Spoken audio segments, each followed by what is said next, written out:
મારું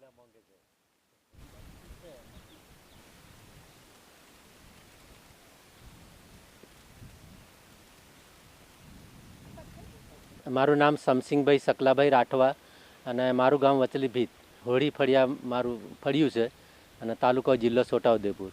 મેં પહેલી ડાંગર અને મકાઈ ને તુવર દેશી કરતા હતા પહેલાં અને ખાતર રાસાયણિક નાખીને પકાવતા હતા. હવે 2019થી અમે જે પ્રાકૃતિક ખેતી વિશે અમે માહિતી લીધી.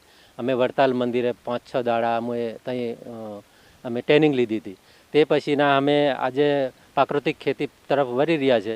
તો કપાસ અને ડાંગર બધું છોડી અને આદુ ને હળદર અને મરચી અને મગફળીના જેવા પાકો અમે કરીએ છીએ અત્યારે.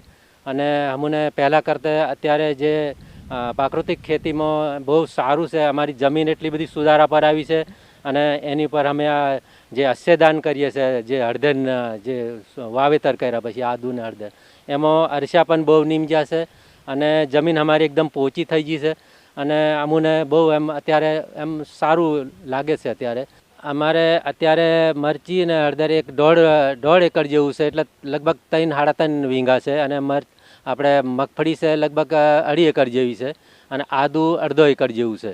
એ બધું મિક્સમાં જ અમે વાવીએ છીએ, પણ મગફળી એટલી અલગ વાવવી પડે, એમાં કોઈ મિક્સ પાક આવતો નથી. પાક વાગતી ઘડીએ અમારે બીજા અસ્ત્ર બનાવવાનું આવે, એટલે બીજની અંદર એને માવજત કરવાનું આવે. એમાં ગાયનું ગોબર 10 લીટર અને 10 કિલોગ્રામ ગાયનું ગૌમૂત્ર જોઈએ અને એમાં જે ખાવાનો ચૂનો આવે છે એ અંદર નાખવાનો હોય. એટલે એ બીજને માવજત કરી અને પછી અમે બીજે દાડે એનું વાવેતર કરીએ છીએ, એટલે કોઈ રોગ કોઈ લાગતો નહીં. એને હળદર માટે લગભગ 1.5 ફૂટ જેવો રાખીએ અને મગફળી માટે લગભગ 5-6 ઇંચ રાખીએ છીએ. અને આદુ અમે દેશી વાવીએ છીએ, દેશી જે આપણે જે જૂનું હતું એ જ અમે ઘરે જ બિયારણ રાખીએ છીએ અને એ જ વાવીએ છીએ. અને હળદર રાજાપુરીએ છે અને એની અંદર થોડીક બીજી આવેલી છે અંદર. અને મરચીમાં અત્યારે અમે કુમતી મરચું નાખ્યું છે, લોકોની માંગ વધારે છે કેમ કે મીઠું એમ કરી. અને જીફોરે વાવતા હતા, પણ આ વર્ષે કુમતીએ નાખ્યું છે અને થોડું જીફોરે નાખ્યું છે. મગફળીમાં તો ઉબળી મરચી છે, લગભગ પારસ કરીને આવે છે, પારસ એમ કરીને. હળદરની અંદર ફૂગ આવતો હોય છે અને આદુ અને હળદર, અને મરચીમાં થીપ્સ આવતું હોય છે. તો ફૂગ માટે અમે ખાટી છાશ જૂનામાં જૂની હોય એ અને ગૌમૂત્ર અને ગોબર એ બધું મિક્સ કરી અને અમે છંટકાવ કરીએ છીએ. અને મરચીમાં અમે નિમાસ્ત્રથી કદાચ નહીં કાબૂમાં આવે તો બ્રહ્માસ્ત્ર અને અગ્નિ અસ્ત્ર બનાવીએ અને એ સોંટીને અમે નાશ કરીએ છીએ. અમારે આજુબાજુ ખાકરા અને ઝાડવા વધારે છે, એટલે અમે આખું ખેતરનું જે અશ્યદાન કરીએ ને એમાંથી અમને ઘણો ફાયદો. અને પછી એમાં રોગ જીવાતા આવે તો અમે નિમાસ્ત્ર અને બ્રહ્માસ્ત્ર, અગ્નિઅસ્ત્ર અને 10 પન્નીનું છંટકાવ કરીએ છીએ. અને જે પહેલું વાવેતર કરતી દાયે અમે ગાયનું ગોબર લઈએ અને ગાયનું જે ગૌમૂત્ર લઈએ, એમાં અમે મિક્સ કરી અને એમાં જે અમારી જે હળદર ને આદુની ગાંઠો છે એ અમે બોરી અને એને વાવેતર કરીએ. એટલે અમારે કોઈ રોગ આવતો જેવું નહીં અને જે ફૂગનાશક કોઈ કશું એવું કંઈ આવતું નથી અત્યારે.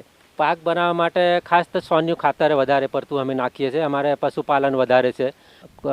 પાક તો હળદર લગભગ 8 મહિને જ થાય છે, હળદર અને આદુ, અને મગફળી 3 મહિને થઈ જાય છે. અને મરચી લગભગ ચાલુ રહેશે, લગભગ 3 મહિનાથી ચાલુ થાય એટલે ચોમાસું આવતા સુધી મરચી ચાલુ રહે. લીલા વેચીએ તો લીલાએ વેચીએ અને પછી એને પાકા થવા દઈએ તો સૂકા કરીને વેચીએ છીએ, પાવડર બનાવીને વેચીએ છીએ. અને હળદર અમે ઘરે એનું કટિંગ કરીએ, એમાં આયુર્વેદિક જે તત્વો પૂરેપૂરા મળે એના માટે, એટલે કટિંગ કરી અને અમે સૂકવણી કરી અને પછી પાવડર બનાવીએ. અને પાવડર બનાવીને પછી પેકિંગ બનાવીને અમે વેચાણ કરીએ અને સીધું ગ્રાહકને આપીએ છીએ. આયુર્વેદિક તરીકે હળદર બહુ સારામાં સારી છે, એટલે એકબીજાને જાણ થાય એટલે એ લોકો એકબીજાને આગળ વધતા જાય, એટલે અમારા ગ્રાહકો વધતા જાય છે. એમ ખેડૂતોને અમે શું કહીએ કે આપણી જમીન ના બગડે, આપણું આરોગ્ય સચવાય, આપણું અને આપણા ગુજરાતનું દેશનું આરોગ્ય સચવાય, આપણે રોગ મુક્ત રહીએ અને ખેડૂતોને આવ્યો પાક કરો અને બહુ સારામાં સારું છે. અને આરોગ્ય માટે અત્યારે બહુ આડેધડ બધા રોગો આવ્યા છે, તો આવો જો પાક કરીએ તો આપણે આરોગ્યથી આપણે બચી જઈએ, દવાખાનામાં પૈસા ખર્ચાવું